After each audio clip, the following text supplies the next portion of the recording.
What's going on, Ghost Squad? Trey here with Ghost Tactical for Operation Training Day, and today we're going to discuss what to look for in instructors and training and classes and all of that.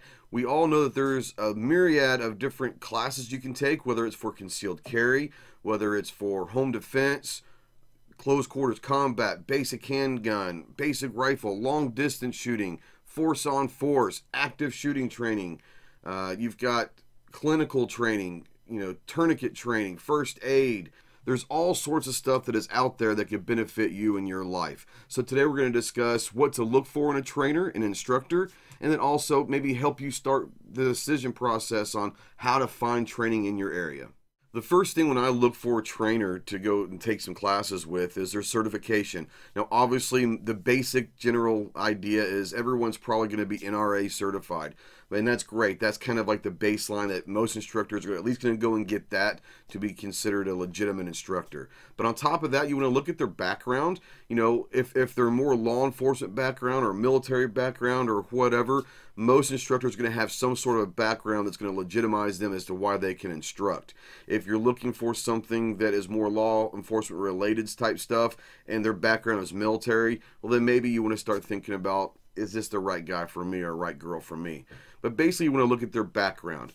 And more importantly, you want to find out who they've trained with. Because if you find an instructor that refuses to go and train or has stopped training with other people, you might want to run for the hills on this person.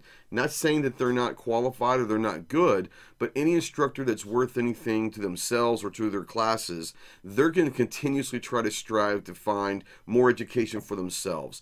No one was born a firearms expert. No one was born an instructional expert.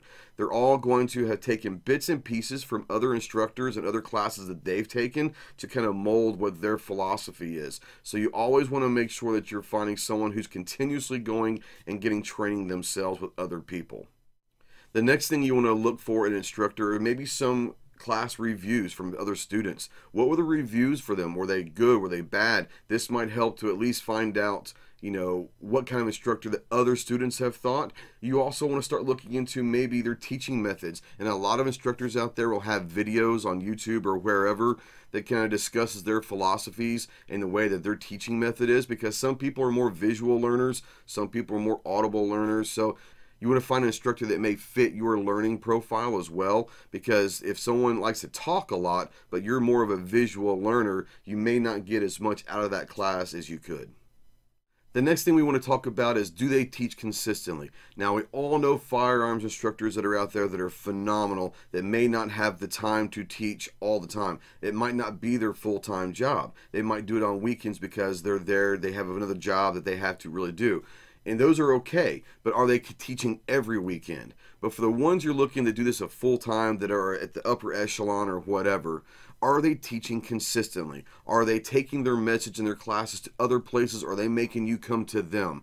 It really all depends. There are some great instructors that will take their show on the road and say, look, I know you may not be able to get to me from where you are, so we're going to plan classes around the country throughout the year that maybe be closer to you, that allows you to get to my classes. If they're willing to travel and do that sort of thing, that's obviously a notch on their belt. But if they are at least teaching consistently and they're getting full classes, that's also going to give you some input as to whether their training is good. If people are continuously going back and taking different classes from them and their classes are always full, not saying that every instructor who is hard to get into because they're full are great, but that does give you an indication. If they've been doing this for a long time and their classes are generally full, that kind of will give you an indication that at least they're popular and people are willing to come back and take classes from them. So that's always going to be a positive thing. Now, we also discussed earlier on their credentials and what their background is. If you're going to go and take a long-range shooting class from someone who's primarily got videos out there about handgun firing, you may want to be a little skeptical on their ability to shoot long range. Not saying they can't, but like me, I'm more of close quarters guy. I do a lot of handgun stuff. I'm not the person to talk to about long range, where Mike over here, our partner in the Operation Training Day, was a sniper in the Army and has instruction and a lot of training experience in long range shooting. So he would be more the one to talk to about long range shooting if you were to ask one of the two of us. When it comes to handguns, we both have extensive experience experience, but I'd primarily focus on concealed carry and combative handgun skills. So you want to look at a trainer and see what is their background. Once again, what kind of classes are they teaching? Are their long range classes getting the same reviews as their handgun classes? Is their force on force or their medical training classes getting the same reviews as their firearms classes? So every instructor is going to teach a lot of different classes, but before you choose that class that you're going to take, go do your homework and make sure that they are really getting the reviews and they're getting the quality of instruction that you need. Now, what are we not looking for in an instructor? We're not looking for an instructor that has zero credentials, has not gone and trained with anybody else, or has been getting bad reviews by classmates saying, man, he's just not putting out good information, or more importantly, he's unsafe or she is unsafe. If you find a firearms instructor that is not following the 4 major safety rules of firearms, hit the door running, demand a refund, go please tell everyone you can, hey, this guy's unsafe. He is not following the 4 safety rules, and we need to make sure that he's either fixing this stuff or at least being accountable for his actions or her actions. It's tough to do that sometimes, but the last thing we want is someone out there trying to spread the gospel of firearm instruction and safety when they're unsafe themselves. And the last thing I really want to talk about is, what size of trainer do you want to? Do you want to go to the high-end, big dog, world-renowned trainer, or is the local guy just as good? And I'll say this, I've been to a lot of training over my lifetime. I've been to some of the big dogs. I've been to local yokels that were just as good, that just might not have made it yet. So what I would say to you is this, do not be afraid to go and try someone who's local or regional within your state or your region, because they may be awesome, they just might not have been on the radar yet, or they haven't been around long enough to build that status of a big dog. Obviously, the big dogs are there for a reason. You've got these people that have been doing it for a long time and are respected and know what they're talking about, and the classes are full. You know that they're good because you can sit there and look at every single class for a year and they're full. That's a good thing. It means that they've been doing this a long time, they know what they're doing, and people are wanting to go back. But the local guy or the regional guy may be just as good. You just don't know. What I would say is if you don't have $500 to go spend on someone who's really, really high echelon, but you've got $50 or $60, go take a $50 or $60 class with someone who's local. You may be surprised, and you may be on the front end of someone who's getting ready to blow up, and you can help them get bigger by spreading their message and saying, hey, this guy or this girl is really, really good. I really enjoyed their class. You need to go check them out. You may be the one that helps them get over that edge. So I would sit there and say, look, I've been to training for someone who's charged me $25 up to people have charged me $800 and $1,000 for a training session. Go to any of them and all of them that you can and that you can afford.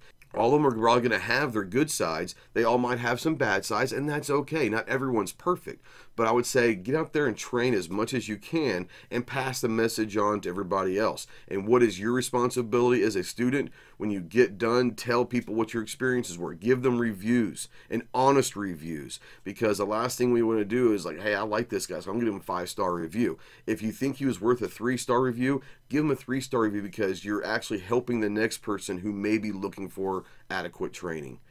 And if you give bad reviews, that's okay, because if the instructor is worth anything, they're going to reach out and say, hey, I noticed you gave us a bad review. Was there something that you think that we could have done better, or why did you give us this review? Because you're only helping that instructor get better. You might not have enjoyed a certain aspect of that training. Everyone else might have. You might have been the only one giving a 2-star rating.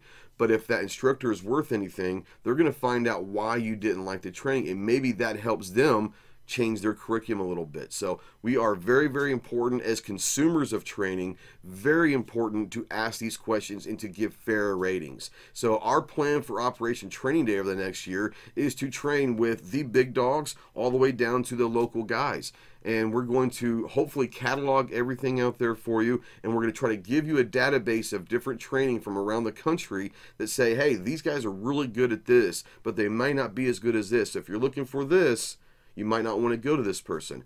And we're going to try to help everyone that wants training, that looking to help themselves get better with the firearms, become a more proficient shooter and a more of a warrior for the society, we're going to try to give you those information bits to help you decide on where to go and what to look for. So we hope you get out there and train. We hope you get out there and train safely, and we want you to be a warrior. We hope to see you throughout this journey called Operation Training Day with me and Michael Woodland. Thanks again for watching, and we'll see you on the range. Semper Fi.